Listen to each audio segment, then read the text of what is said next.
आज है 28 अप्रैल 2024। अस्सलाम वालेकुम मेरे दोस्तों, सजनों और बेलियों। संडे का दिन है तो संडे के दिन वेजिटेबल गार्डन की अपडेट देता हूँ कि सब्ज़ी वाले पौधे हमारे और बेलें हमारी कैसी चल रही हैं। सबसे पहले देसी खीरे से ही शुरू करते हैं। देसी खीरे बहुत ज़्यादा लगे थे लेकिन मैंने उन सभी को तोड़ दिया है। देखिए ये तकरीबन तोड़े हुए मुझे 4 दिन गुजर चुके हैं और बहुत छोटा छोटा सा फल भी था। उन सभी को मैंने काट दिया क्योंकि काटना बहुत ज़रूरी था। पौधों की हाइट हमारे बढ़ नहीं रही थी।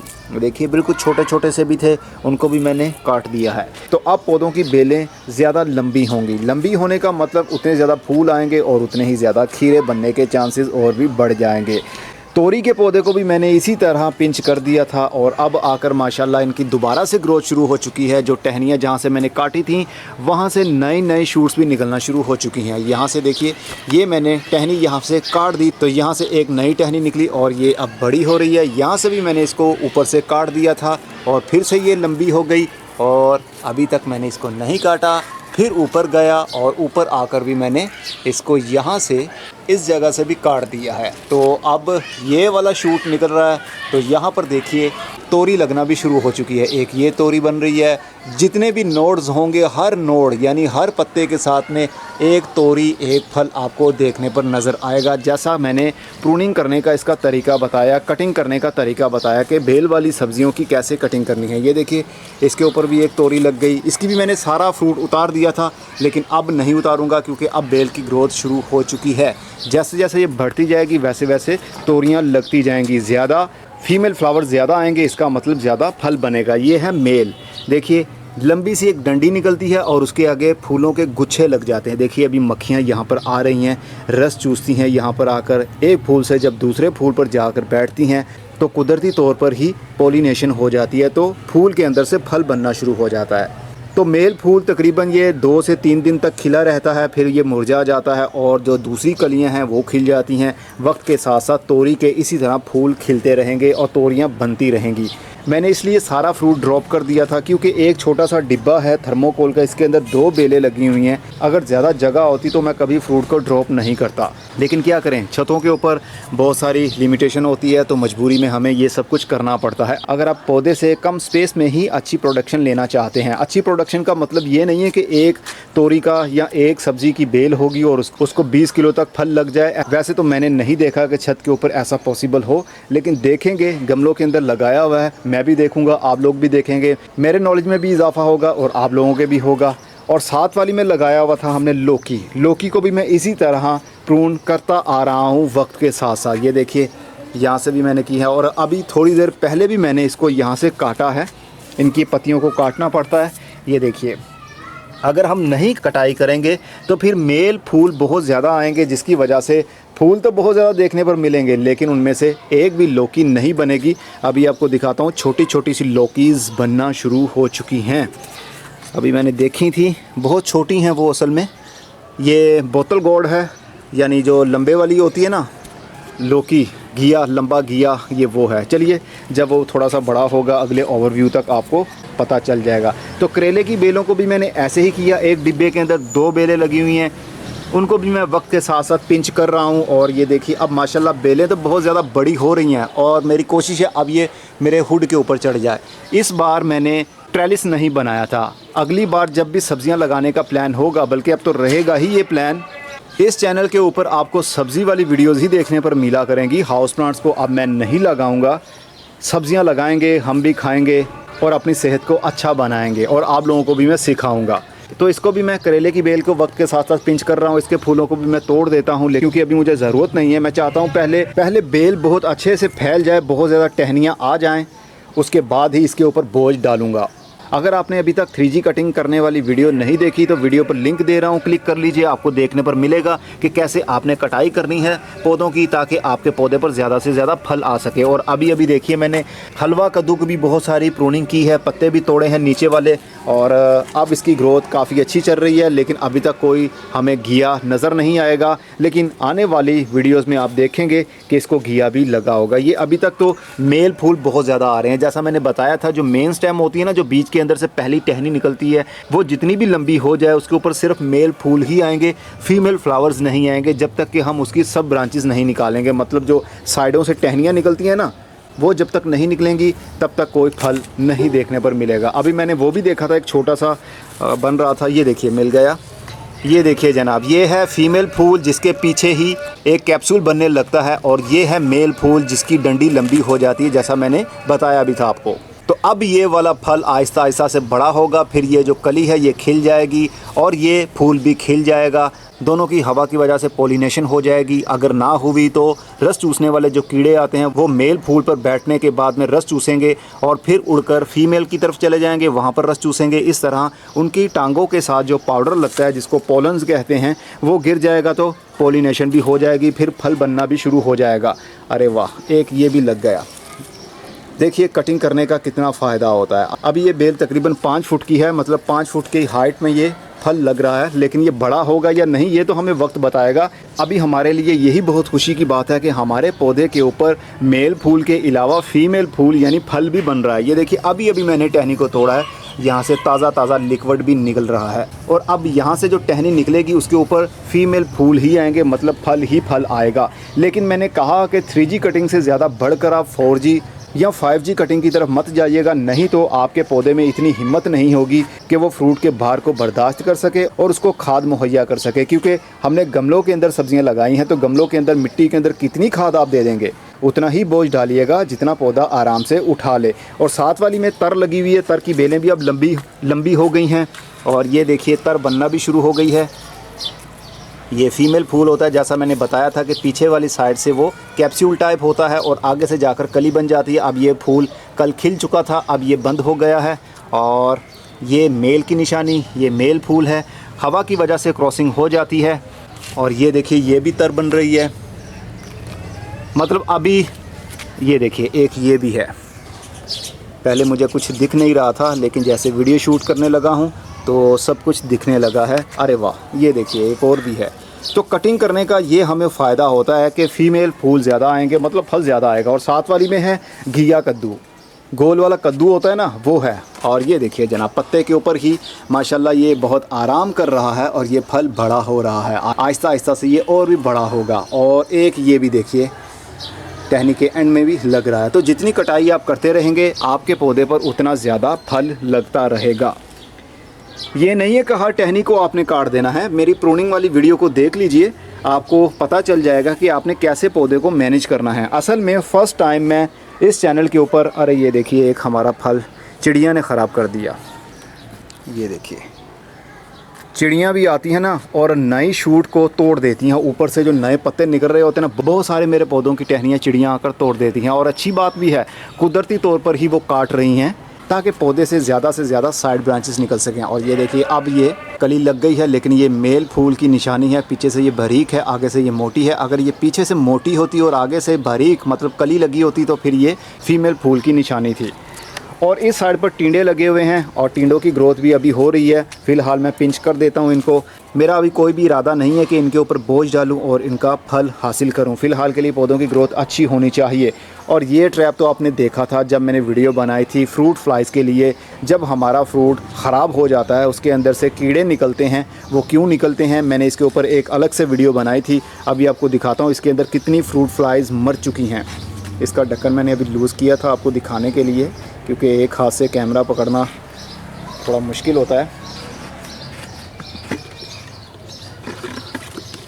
ये देखिए इसके अंदर कितनी सारी मक्खियां हैं, और ज़िंदा भी हैं और मरी हुई भी हैं। ये देखिए ये सारी ज़िंदा है जो कि चिपकी हुई हैं। और इसके अंदर देखिए रुई के ऊपर मैंने मिथाइल यूजिनल, जिसके ऊपर मैंने वीडियो भी बनाई थी, वो केमिकल है। इस रुई के ऊपर मैं कुछ ड्रॉप्स हर 4 से 5 दिन के बाद डालता हूँ। वैसे 7 दिन के बाद भी डालिए तो अच्छा रहेगा। और इस केमिकल की वजह से मक्खियाँ कम मर रही थीं, आ तो जाती थीं लेकिन मरती नहीं थीं, क्योंकि इसके अंदर फेरोमोन ज़्यादा हैं। सिर्फ मेल मक्खियों को ये अपनी तरफ खींच लेती है। तो मारने के लिए मैंने थोड़ा सा कुपेक्स पाउडर, जो insect killer powder kirana store से भी मिल जाता है, चूंटियों को भगाने के लिए भी इस्तेमाल किया जाता है, वो मैंने डाल दिया था। 2 दिन पहले बारिश हुई है जिस वजह से अंदर पानी आ गया था, तो पाउडर काफ़ी हद तक ये साथ में चिपक चुका है। लेकिन मक्खियाँ देखिए, मुझे लगता है कि ये 500 के करीब मक्खियाँ तो होंगी ही जो कि मर गई हैं और ये सूख चुकी हैं। चलिए इसको मैं बंद कर देता हूँ। अगर आपके फल में से भी जैसे अमरूद है, बैंगन है, काटते हैं तो सुंडियाँ निकलती हैं, तो फिर ये मिथाइल यूजिनल आप भी यूज़ कीजिए। इसके ऊपर पहले वीडियो देख लीजिए, हमारे दरा स्टोर के ऊपर भी अवेलेबल है, आप मंगवा सकते हैं। ये है वो इंसेक्ट किलर पाउडर जो कि किसी भी करियाना स्टोर से मिल जाता है। खटमल, मक्खी, ये जो भी कीड़े बने हुए हैं ना, इनको भगाने के लिए और मारने के लिए ये पाउडर आम मिल जाता है किसी भी करियाना स्टोर से, जनरल स्टोर से मिल सकता है, ग्रोसरी स्टोर से मिल जाएगा ये। तो ये ले आइए। ये भी पाउडर इसके बीच में हर 7 दिन के बाद डालते रहेंगे तो जो मक्खी आएगी वो पाउडर की वजह से मर जाएगी। चलिए, अब ये गार्डन तो हमारा हो गया। अभी मिर्च की मैंने पनीरी भी तैयार की हुई है। ये SK22 मिर्च है जो कि ऊपर वाली साइड पर मिर्चें लगती हैं। इसकी पनीर बस तैयार हो चुकी है, जल्दी ही मैं इनको भी ट्रांसप्लांट कर दूंगा। और 2 से 3 दिन पहले मैंने आपको बताया था पिंच करके कि कैसे आपने हरी मिर्च के पौधे को पिंच करना है। प्रूनिंग वाली वीडियो के अंदर आपने देखा था। तो इस पौधे को मैंने बड़े गमले के अंदर शिफ्ट कर दिया था। तो अब ये देखिए, जहाँ से मैंने काटा था वो ये शूट रहा, जहाँ से ऊपर से टहनी कटी हुई है, और साथ से देखिए 2 ब्रांचेस और निकल आई हैं, और नीचे से भी 2 और निकल आई हैं। इसी तरह हमारे पौधे से ज़्यादा ब्रांचेस निकलती हैं और ज़्यादा फल लगता है। चलिए, अब जनाब टमाटर फिर से पक गए हैं। हर वीडियो में आप देखते हैं कि मैं टमाटर भर भर के अपने किचन में ले जाता हूं, और अब माशाल्लाह हरे मिर्च के पौधे के ऊपर भी मिर्चें लगना शुरू हो चुकी हैं। मतलब फूल खिलने के बाद में फल में वो बदलना शुरू हो चुकी हैं। मिर्च के पौधे सेल्फ पॉलिनेटेड होते हैं, इनको पॉलिनेशन करने की ज़रूरत नहीं है। कीड़े आते हैं रस चूसने वाले या ना आएँ, ये खुद ब खुद ही पॉलिनेट हो जाते हैं। इनमें मेल फूल और फीमेल फूल का कोई कॉन्सेप्ट नहीं होता, बस इन्होंने फल बन जाना है। अगर पौधे की हालत अच्छी हुई और मिट्टी के अंदर प्रॉपर खाद भी मौजूद हुई। अगर खाद कम होगी तो बहुत सारे फूल आपके गिर जाएंगे। ये देखिए, बहुत सारा हमारा फ्रूट पक चुका है, लेकिन जो अच्छा सा फल होगा, मतलब जो बड़े साइज़ का अभी टमाटर लगे हुए हैं, इसको मैं उतारूंगा नहीं, बल्कि ये यहीं पर लगे लगे और लाल हो जाएंगे। फिर उसके बाद मैं इनको उतारूंगा और इनके अंदर से बीज हार्वेस्ट कर लूँगा। हमारे ये बीज दूसरी बार इस गार्डन में लग रहे हैं। इन बीजों को और पौधों को मेरी इस छत का इन्वायरमेंट बहुत अच्छे से याद हो चुका है, क्योंकि ये उसकी दूसरी पीढ़ी है। जितनी पीढ़ियाँ पुरानी होती जाएंगी उतनी ये स्ट्रॉन्ग होती जाएंगी। इनको पता होगा कि हमारे इस एरिया में जहाँ पर ये बड़े हो रहे हैं कितनी गर्मी है, कितनी सर्दी है, कब कब पानी मिलता है, कौन कौन से कीड़े हम पर हमला करते हैं। ये सब कुछ इनके DNA में स्टोर हो चुका है। DNA तो आप समझते ही होंगे, हमारे अंदर हमारे माँ बाप का DNA है। कुछ बीमारियां जो उनमें पाई जाती थी वो हम में भी पाई जाएंगी। कुछ आदतें जो अच्छी थी, कुछ बुरी थी, वो उनमें थी, वो हम में भी कन्वर्ट होती हैं। तो DNA के अंदर वो सारा कुछ आ जाता है। तो इनके DNA में भी पिछले साल का डाटा स्टोर है। इस फील्ड को ज़रा समझने की कोशिश कीजिए। मेरी कोशिश होती है कि आसान से आसान तरीके से आपको मैं समझाने की कोशिश करूं। तो अब जो मैं इनके बीज पका रहा हूं, मतलब ये फ्रूट अब पक रहा है, इनके बीज दोबारा से मैं निकाल लूँगा और सितंबर या अक्टूबर के महीने में लगाऊंगा। तो दूसरी पीढ़ी के बीज मैं लगाऊंगा और दूसरी पीढ़ी के बीज और भी ज़्यादा स्ट्रॉन्ग हो जाएंगे। जब वो पौधे बनेंगे उनको सब कुछ पता होगा, उनके ऊपर बीमारियाँ कौन सी आई थी, कैसे उनके ऊपर कंट्रोल हुआ था, ये सब कुछ उनके DNA में स्टोर हो जाएगा। इसीलिए मैं कहता हूँ कि आपके जो बीज हैं वो निकाल कर स्टोर कर लिया करें। एक आध टमाटर छोड़ दिया करें ताकि वो पक जाए, फिर उसमें से बीज निकाल लिया करें। अगला साल आए तो दोबारा से उसके बीज आप लगा सकते हैं, ताकि आपको अच्छे से अच्छी प्रोडक्शन मिलती रहे हर साल। और जो बाद में बीज लगाए थे मैंने जनवरी के महीने में, ये पौधे देखिए अब माशाल्लाह ये बड़े हो गए हैं और इनको भी अभी फल लगना शुरू हो चुका है। मैंने अभी देखा था, ये देखिए, ये और वैरायटी है। ये देखिए वैरायटी, देखिए कोई सी भी हो, वैरायटी के ऊपर आपने फोकस नहीं करना। घर वाले यूज़र जैसे कि मैं घर वाला हूँ, मुझे फोकस करने की ज़रूरत नहीं होती कि कौन सी वैरायटी ज़्यादा फल देगी, कितने किलो फल लगेगा। ये सारे हाइब्रिड वैरायटीज़ में शुमार किया जाता है। हमें कोई डाटा इनका नहीं चाहिए, हमें देसी बीज ही मिल जाएं वो भी हमारे लिए काफ़ी हैं। अगर नहीं मिलते तो आपके घर में जो किचन में टमाटर है उसको लाल होने दीजिए, उसके अंदर से बीज निकाल कर वो भी आप लगाएंगे, उसको भी फल लगेगा। जिस फ्रूट के अंदर बीज है उसके अंदर से फल तो बनेगा ही और वो बीज उगेगा भी। इसलिए कन्फ्यूजन में पड़ने की ज़रूरत नहीं होती। और भिंडी के पौधे अब माशाल्लाह बड़े होना शुरू हो चुके हैं, देखिए। और ये मैंने लगाए थे 15, हाँ ये भी मैंने 15 फरवरी को लगाए थे। बैंगन के पौधे ये भी अब देखिए बड़े हो गए हैं, ये भी मैंने 15 फरवरी को लगाए थे। अरे वाह, ये देखिए ज़रा, इसको अब फूल लगना भी शुरू हो चुका है। फूल धूप वाली जगह में पड़े हुए हैं, अभी मिट्टी खुश्क हो रही है। ऑर्गेनिक खाद ही दे रहा हूँ, ऑर्गेनिक पेस्टिसाइड का स्प्रे ही कर रहा हूँ। बार बार करना पड़ता है जनाब। ऑर्गेनिक में आपको हर 3 से 4 दिन के बाद खाद वाला पानी भी देना पड़ता है और ऑर्गेनिक पेस्टिसाइड का स्प्रे भी करना पड़ता है। ये भी भिंडी के पौधे हैं, यहाँ पर भी मैंने लगा दिए थे। और हरी मिर्च का ये पौधा देखिए कितना छोटा रह गया। इसके अंदर मैंने कोई खाद इस्तेमाल नहीं की, मतलब जो ऑर्गेनिक खाद मैं बैक्टीरिया से बनी हुई बनाता हूँ वो नहीं दी, इसके अंदर दी थी। एज दोनों की ही सेम है, देखिए कितना डिफरेंस है, आप बाखूबी अंदाज़ा लगा सकते हैं जनाब। इसके तने से ही आपको पता चल रहा होगा कि इसकी एज ज़्यादा है। तना देखिए वुडी बन रहा है, सख्त बन रहा है, इसका मतलब कि इसकी एज काफ़ी हो चुकी है। ये तकरीबन मैंने लगाए थे शायद नवंबर के महीने में बीज इसके डाले थे, और ये वाला भी नवंबर के महीने में, same time same quality same चीज़ थी ये।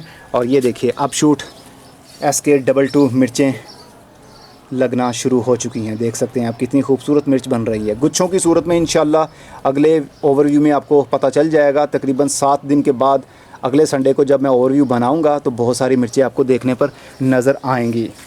और ये देखिए जनाब, यहाँ पर मैंने एक बेल लगा दी थी, ये भी तर की है, इसके ऊपर भी देखिए तर बनना शुरू हो चुकी है। ये इसके मेल फूल भी साथ में खिल रहे हैं, फीमेल फूल भी खिल रहे हैं, आहिस्ता आहिस्ता से ये भी बड़ी होती जाएगी। यहाँ पर खीरे की बेलें लगी हुई हैं, धूप की वजह से पत्ते लटक चुके हैं, मिट्टी के अंदर से पानी खुश्क नहीं होना चाहिए। अगर सब्ज़ी वाले पौधों में ये देखिए कितना अच्छा फल इसका बना हुआ है, ये उतारने के काबिल हो चुका है, इसका ज़्यादा साइज़ बड़ा नहीं होगा। अरे वाह, ये देखिए ये कितना प्यारा लग रहा है, हरे रंग का। इसके ऊपर धूप नहीं आ रही इसलिए ये हरे रंग का है अभी, और इसके ऊपर धूप आ रही है इसलिए ये थोड़ा येलो कलर में बदल गया है। कोई बात नहीं, अभी मैं इन दोनों को उतार लूँगा। अभी लंच करना बाकी है तो इंशाल्लाह लंच में हम इसको काट कर खाएँगे। और यहाँ पर हलवा कद्दू की ही बेलें लगाई हुई हैं, कटिंग मैं टाइम टू टाइम कर रहा हूँ।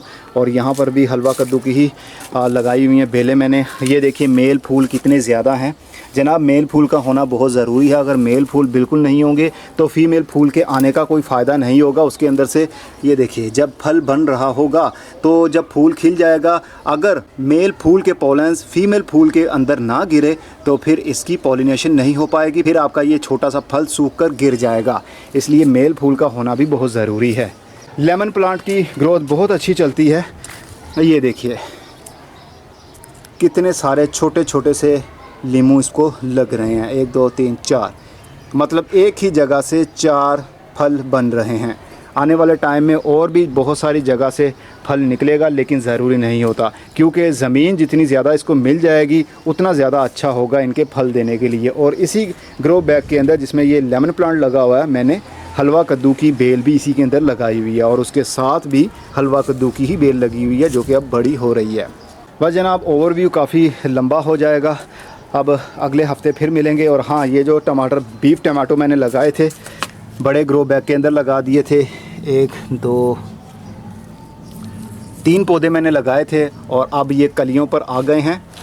ये देखिए इसकी कलियां भी अब खिल गई हैं, फूल खिल गए हैं, इनके अंदर से इंशाल्लाह टमाटर भी बनेंगे। कैसे टमाटर बनेंगे आने वाले हफ्तों में आपको पता चलता रहेगा। अब अगले संडे में फिर मिलेंगे।